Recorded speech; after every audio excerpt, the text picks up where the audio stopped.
माँ बाप से बड़ा कोई हितैषी नहीं होता। निशा का मन आज बहुत उदास था। उसे अपना घर, अपने माता पिता, बहन बहुत याद आ रहे थे। वह अपने माँ पापा और एक छोटी बहन के साथ एक छोटे शहर में रहती थी। उसके पिता शहर की एक कंपनी में काम करते थे। उसकी माँ एक कुशल गृहिणी थी। पापा का वेतन बहुत ज्यादा तो नहीं, पर काम चलाने लायक ठीक था। माँ पापा सादगी और मितव्ययिता से घर चला लेते थे। दोनों बेटियों की शिक्षा में कमी नहीं करते थे। उनकी देखरेख और सही परवरिश से दोनों बहनें शिक्षा और संस्कार दोनों में अच्छी थी। माँ बताती थी कि उसके दादाजी की मृत्यु बहुत पहले ही हो गई थी। तब उसके पापा ने ही पूरे घर को संभाला था। ग्रेजुएशन पूरा कर उन्होंने एक कंपनी में नौकरी कर ली और उनकी शादी हो गई।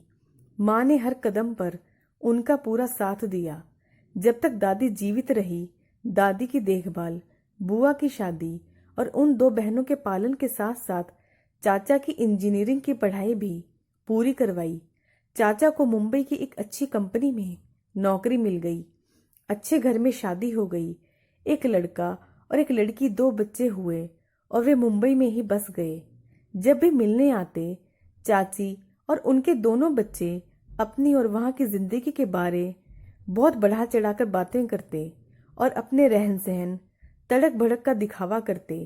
निशा ने हाई स्कूल की परीक्षा बहुत अच्छे नंबरों से पास की। उसकी चाची ने उसे आगे की पढ़ाई और अच्छे करियर के लिए अपने साथ मुंबई चलने को कहा, तो वह तुरंत तैयार हो गई और जाने की जिद करने लगी। माँ पापा उसका नामांकन शहर से थोड़ी दूर पर बने कॉलेज में करवाना चाहते थे, जहां अगल बगल की लड़कियां नामांकन करवा रही थी। पर चाची ने उन्हें इस तरह से कहा कि उन्हें लगा कि वहां उसकी पढ़ाई अच्छे से हो सकेगी और निशा की जिद मान ली। सब चाची के झांसे में आ गए और निशा उनके साथ खुशी खुशी आ गई। चाची ने उसका नामांकन एक साधारण कॉलेज में करवा दिया। वह चाची की प्रत्येक बात मानती और उनकी बहुत मदद करती। पर धीरे धीरे उसे समझ आ गया कि चाची ने उसे धोखा दिया। उन्हें उसकी पढ़ाई और करियर से लेना देना नहीं था। उन्हें तो 24 घंटे के लिए एक मुफ्त की नौकरानी चाहिए थी, जो उनके घर, उनके बच्चों का पूरा पूरा ध्यान रखे और सारा काम कर दे। चाचा अपने काम में व्यस्त रहते और चाची उसके जिम्मे घर और काम छोड़कर अपनी पार्टी, शॉपिंग, ब्यूटी पार्लर में व्यस्त रहती। जब भी वह पढ़ने बैठती, कुछ न कुछ काम बता देती। हाँ, इतने मीठे और प्यार से बोलती कि निशा इनकार भी न कर पाती। ऊपर से तो प्यार दिखाती, पर अंदर से उन्हें निशा की पढ़ाई और करियर से ज्यादा मतलब नहीं था। निशा को ये बातें देर से समझ आई। आज इंटर के प्रथम वर्ष का रिजल्ट आया था और उसमें निशा के बहुत कम नंबर आए थे। बस किसी तरह पास कर गई थी। उसने सोचा कि काश वह चाची के झांसे में न आई होती और अपने माँ पापा की बात मान ली होती, तो पहले की तरह इत्मीनान से पढ़ाई करती। तभी मोबाइल की घंटी से उसकी विचारधारा भंग हुई। माँ का फोन था। उसने फोन उठाया और जब माँ ने हालचाल पूछा तो वह रोने लगी। उसने माँ को सारी बातें बताई और नंबर कम आने की बात भी कही।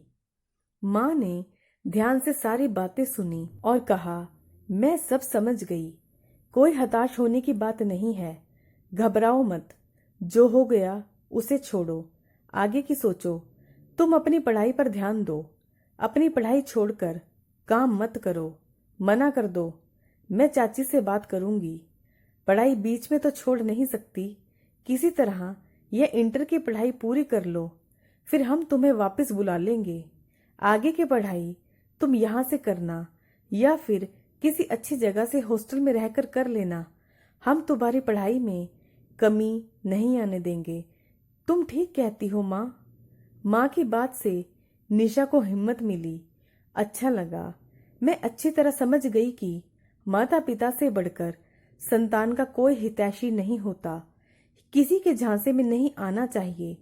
आगे से मैं तुम लोगों की हर बात मानूंगी और जिद नहीं करूंगी। मेरी अच्छी बेटी, माँ ने हंसते हुए कहा। निशा भी हंसने लगी। दोस्तों, अगर अभी तक आपने मेरे चैनल को सब्सक्राइब नहीं किया है तो प्लीज़ मेरे चैनल को सब्सक्राइब करें, वीडियो को लाइक करें, शेयर करें। आपका बहुत बहुत धन्यवाद।